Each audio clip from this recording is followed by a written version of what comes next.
Hello guys, कैसे हो आप सब। आई होप आप सब अच्छे होंगे। एंड मैं बोली थी कल ही अपलोड करूँगी वीडियो, पर मैं इतनी ज़्यादा थक जा रही, क्या ही बताऊँ। लेकिन ठीक है, कल भी अपलोड नहीं कर पाई, परसों भी नहीं कर पाई मतलब। और आज सुबह सुबह मैं इसे अपलोड कर रही हूँ। सबसे पहले ना मेंस की स्ट्रेटजी में आपको क्या करनी है। इसकी मेंस तो 31 अगस्त को ही है ना, तो ठीक है। क्वांट में सबसे पहले ना आपको स्पीड को इंक्रीज़ करनी है और एक्यूरेसी को साथ में रखते हुए, क्योंकि ये क्या होता है ना कि मेंस के एग्ज़ामिनेशन में उतने ज़्यादा टफ क्वेश्चन नहीं आते, तो आपको अच्छे अटैम्प्ट करने पड़ेंगे, क्योंकि इसकी कट ऑफ भी वैसे ही जाएगी जैसे क्वेश्चंस आते हैं। इजी क्वेश्चंस पे कट ऑफ ज़्यादा जाती है, तो इसीलिए आपको मतलब अगर आसान क्वेश्चन आ रहा है तो आपको स्पीड इंक्रीज़ करनी पड़ेगी, ठीक है। लेवल इसका आरआरबी पीओ मेंस बोल सकते हो, पिछले बार तो ऐसे ही आया था आरआरबी पीओ मेंस के जितना। बाकी मॉक्स में हाँ पीएम और ओबी का लगा सकते हो, sectional mock, IBPS clerk mains और आरआरबी पीओ मेंस का। एक बात ये कि आईबीपीएस क्लर्क मेंस का क्वांट और रीजनिंग आरआरबी पीओ मेंस से थोड़ी सी स्लाइटली टफ आती है, तो आप आईबीपीएस क्लर्क मेंस का आईबीपीएस क्लर्क मेंस का लगाओगे तो हल्की सी, अगर इस बार जैसे प्री में थोड़ी सी स्लाइटली टफ आई, उस तरह से अगर आप आईबीपीएस क्लर्क मेंस का लगाओगे तो अगर एग्ज़ाम थोड़ा सा टफ की और भी जाता है तो भी आप कर ले जाओगे, ठीक है। अब बाकी है मेमोरी बेस्ड क्वेश्चंस को आपको 2 से 3 बार सॉल्व करनी है, चाहे वो आरआरबी पीओ हो, चाहे वो आईबीपीएस क्लर्क हो, चाहे वो एसपीआई क्लर्क हो, चाहे वो आईबीपीएस पीओ हो। तो सारे के मेमोरी बेस्ड क्वेश्चन आपको 2 से 3 बार सॉल्व करनी है। और पिछले बार की एनआईसीएल एओ की भी मेमोरी बेस्ड अगर मिल रहे हो आपको, तो उसको 2 से 3 बार सॉल्व करनी है, ठीक है। कभी कभी मेमोरी बेस्ड क्वेश्चन को भी थोड़ा सा ये करके उस टाइप के क्वेश्चन को पूछ लेते हैं एग्ज़ाम पे, ठीक है। तो आप ऐसे कर सकते हो। और बाकी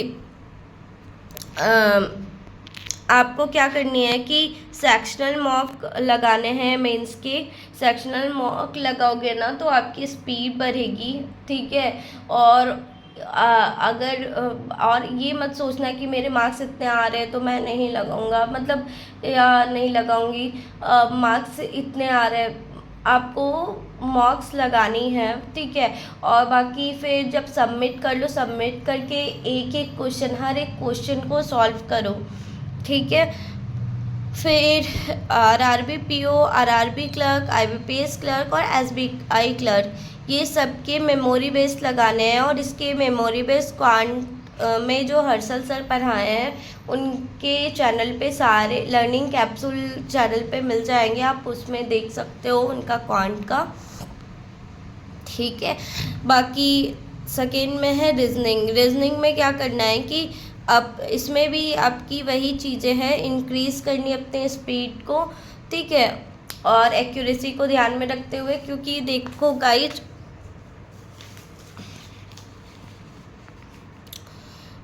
क्वांट और क्या है ना कि रीजनिंग थोड़ी सी स्पीड और एक्यूरेसी दोनों का गेम है, ठीक है। तो क्योंकि इस पे थोड़ी सी इजी क्वेश्चंस आते हैं, एसबीआई क्लर्क, आईबीपीएस क्लर्क के लेवल से, आरआरबी पीओ मेंस के लेवल का क्वेश्चन आता है, तो आप कर सकते हो, ठीक है। आरआरबी पीओ मेंस लेवल का आएगा। मॉक्स पीएमओबी का लगाना है, sectional mock, IBPS clerk mains और आरआरबी पीओ मेंस का। मेमोरी बेस्ड क्वेश्चन को इसमें भी 2 से 3 बार सॉल्व करनी है, ठीक है।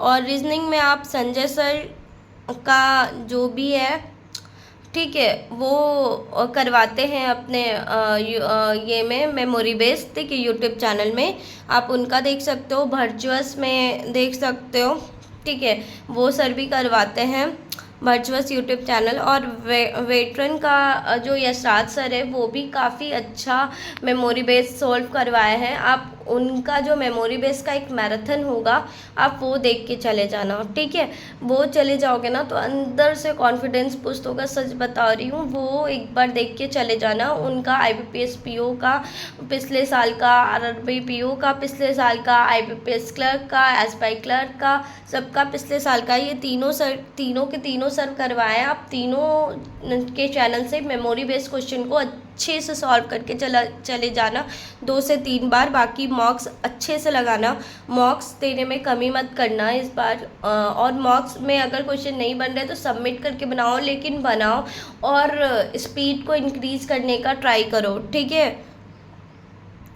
अब एक करंट अफेयर्स में आप ये अगर रीजनिंग और क्वांट भगवान न करे कभी थोड़ी सी नहीं बनती या फंस जाते हैं बीच में, जैसे मैं पिछले बार मेरी स्पीड बहुत कम हो गई थी क्योंकि मैं तैयारी ही नहीं कर पाई थी। बैंक में रहते हुए मेरे को टाइम ही नहीं मिलता था, तो मेरी रीजनिंग की स्पीड कम हो गई थी, एग्ज़ाम में नहीं बन रहे थे पजल ना, तो बीच बीच में फंस जा रही थी और टाइमिंग भी जा रहा था। तो मेरा इसमें CA एंड कंप्यूटर एक बहुत अच्छा रोल प्ले किया था मेरे सिलेक्शन में। तो कभी कभी ऐसा होता है एग्ज़ाम में कि क्वांट रीजनिंग सॉल्व नहीं हो पाती मेंस एग्जामिनेशन में, कोई ना कोई एक पेपर थोड़ा सा टफ आ जाता है या फिर कुछ ऐसा होता है कि नहीं होता सॉल्व, तो उस टाइम आपकी करंट अफेयर्स और कंप्यूटर ये दोनों बहुत अच्छा रोल प्ले करेगी आपको सिलेक्शन दिलवाने में।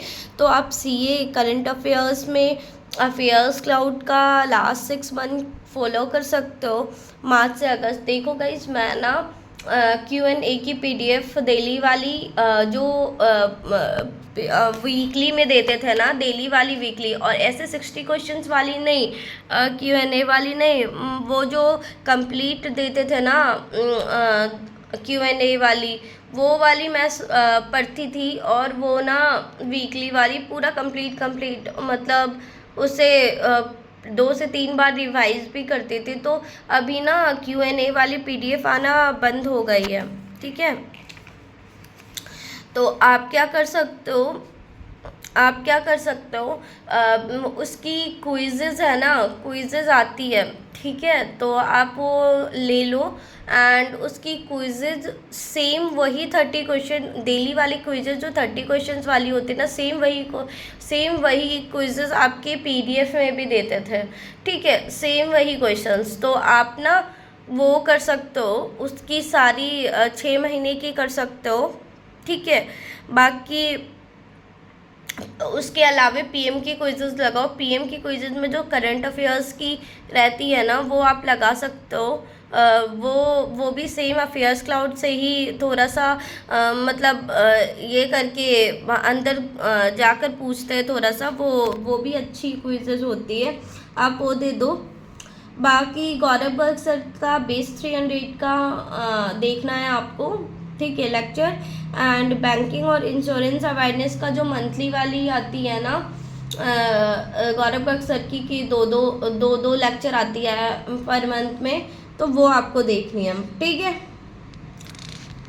और आप ये पूछ रहे थे कि इंश्योरेंस अवेयरनेस की मतलब स्टैटिक इंश्योरेंस अवेयरनेस के क्वेश्चन आते हैं, तो वो 1-2 पूछते हैं, लेकिन उतना पढ़ने की ज़रूरत नहीं है अभी आपको, आप इतना कर लो हो जाएगा आपका। बाकी कंप्यूटर, ठीक है, कंप्यूटर में देखो सही बता रहे तो सचिन अरोड़ा सर का जो लेक्चर है ना उसको देखो एंड उसकी PDF को 3 से 4 बार रिवीजन करो। मैं तो ये कह रही कि सचिन अरोड़ा के लेक्चर्स को 2 टाइम्स तो आप देख ही लो, ठीक है, एक बार देख लो और दूसरी बार उसका रिवाइज कर लो लेक्चर्स को देख के, और 3 से 4 बार उनकी PDF को रिवाइज कर लो, ठीक है।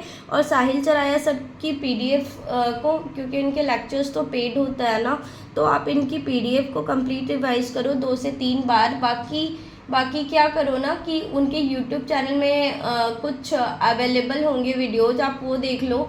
और क्या करना है, आपको मेमोरी बेस्ड क्वेश्चन अच्छे से सॉल्व करने हैं कंप्यूटर के, आरआरबी पीओ के, आईबीपीएस सॉरी आरआरबी पीओ के, आरआरबी क्लर्क के, और NICL AO के पिछले बार के, NIACL AO के पिछले बार के, असिस्टेंट के पिछले बार के, मतलब जितने भी क्वेश्चंस पूछे गए हैं ना कंप्यूटर के, आप उसको एक बार अच्छे से कर लो एंड ये सब रिवीजन करो 2 से 3 बार, तो ठीक है कंप्यूटर हो जाएगा, अच्छे मार्क्स आ जाएंगे। मेरे खुद 37 मार्क्स थे कंप्यूटर में, तो आपके भी आ जाएंगे। मैंने तो सचिन अरोड़ा और साहिल चराया सर के को कंप्लीट फॉलो करी थी, उन आ जाएंगे आपके मार्क्स। बाकी ठीक है।